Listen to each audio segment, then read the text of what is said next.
For thus saith the Lord God, Him have I inspired to move the cause of Zion, in mighty power for good, and his diligence I know, and his prayers I have heard. Doctrine and Covenants 21:7. Hello, and welcome to Guided by the Iron Rod. I'm Theral Jessup. I'm continuing this 12-part series, The 5 Tongues.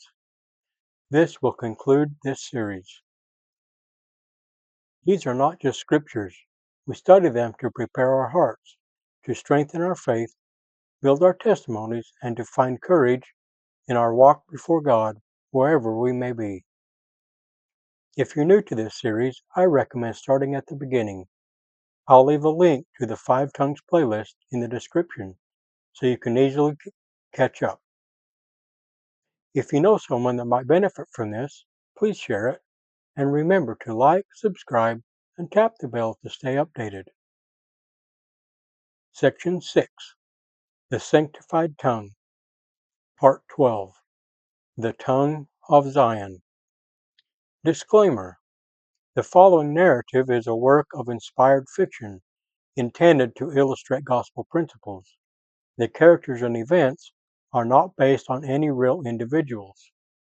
Any resemblance to persons living or deceased is purely coincidental. It was Fast Sunday in a small Latter-day Saint church branch nestled in the mountains. The chapel was simple, sunlight filtering through the windows, and the faint hum of the heater mixed with the sound of children shifting in their seats. As the time came for testimonies, Brother Jensen, an older man known for his quiet service, stood up. His voice was soft, but it carried through the chapel with warmth and clarity. I do not have eloquent words, he said, but I love the Savior. I know He lives. I've felt His peace in the hardest seasons of my life. Then, almost as if speaking directly to the unseen, he added, I want my words to be like His, healing, uniting, and true. As he sat down, something changed in the room. The spirit settled softly, hearts were lifted, and tears welled up in a few eyes. There were no grand stories, no clever turns of phrase, only purity. It was the tongue of Zion, speaking, a tongue sanctified by truth, humility, and love. In Zion, words are never empty. The people of the Lord learn to speak as He speaks, with the tongue of the learned. Isaiah 50:4. Isaiah's phrase describes a disciple who has been taught by the Lord Himself, whose speech strengthens him that is weary. This power does not come from natural eloquence or education, but from sanctification. The Lord God hath given me the tongue of the learned, Isaiah wrote, that I should know how to speak a word in season to him that is weary. He wakeneth morning by morning. He wakeneth mine ear to hear as the learned. Isaiah 50:4. Zion's language is the language of the Spirit. In Mosiah's record, Alma established the Church of Christ and charged the saints that there should be no contention one with another, but they should look forward with one eye, having one faith and one baptism, having their hearts knit together in unity and in love one towards another. Mosiah 18:21. That is the speech of Zion, a unified voice, born of converted hearts. Where the careless or conniving tongue divides, the sanctified tongue unites. Words of Zion are covenant words, words that build, reconcile, and edify. They are shaped by the same Spirit that governed the people of Enoch, whose Zion became of one heart and one mind. Moses 7:18. Notice that the Lord doesn't describe their unity as merely organizational. It was spiritual, emotional, and linguistic. Their speech, their testimonies, and their daily conversations were so pure that the adversary found no foothold among them. The Lord taught the early saints of this dispensation a similar principle. In the revelation on establishing order among his people, he commanded, "Art thou a brother or a brethren?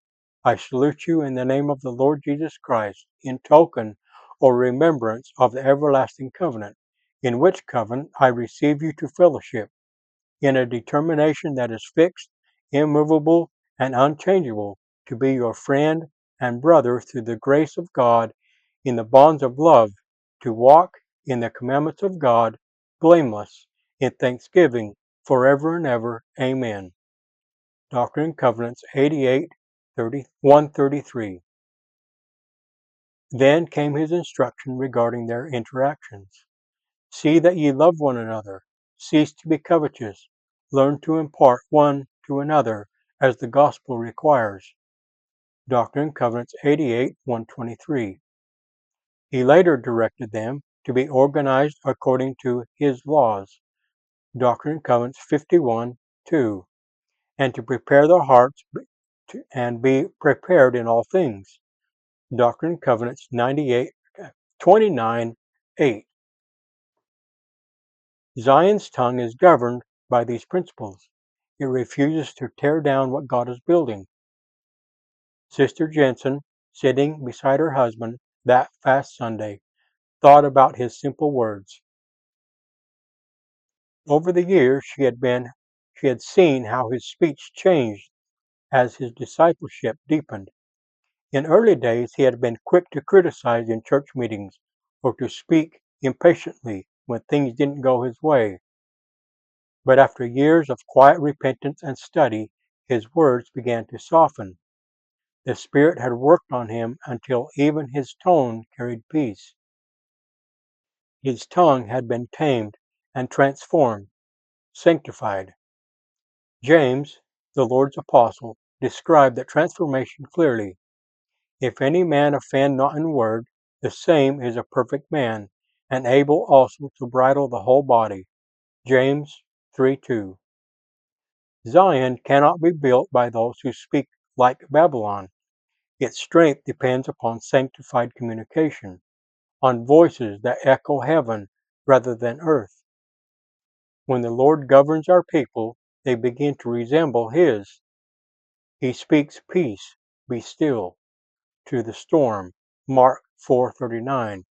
Truth shall make you free. John 8:32. And comfort to the sorrowing.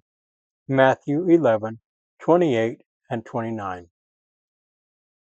His language is never laced with bitterness or pride. It is pure and purposeful.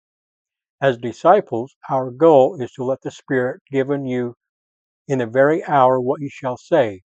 Doctrine and Covenants 100, verse 6.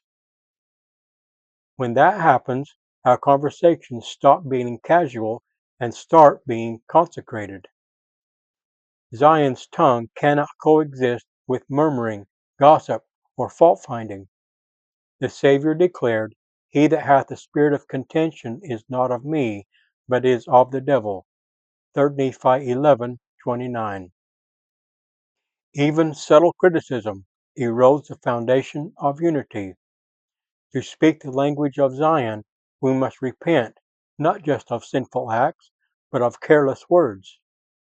Those murmurs, sarcastic remarks, and quiet condemnations that chill faith and fracture fellowship. When we learn to speak with the tongue of Zion, something remarkable happens. Our homes become sanctuaries of peace. Our wards and branches become fellowships of love. The Spirit becomes more constant because he dwells where words are holy. As the Lord promised, "Blessed are all the pure in heart, for they shall see God. And blessed are the peacemakers, for they shall be called the children of God." 3 Nephi 12:8-9.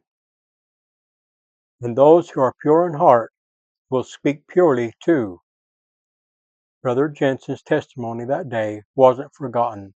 It reminded everyone present that the greatest power of speech is not persuasion, but sanctification, the power to invite the Spirit and unite hearts. That is Zion's speech, calm, clear, consecrated. To speak with the tongue of Zion is to speak like Christ, and as we learn to do so, our words, no matter how simple, will echo eternity.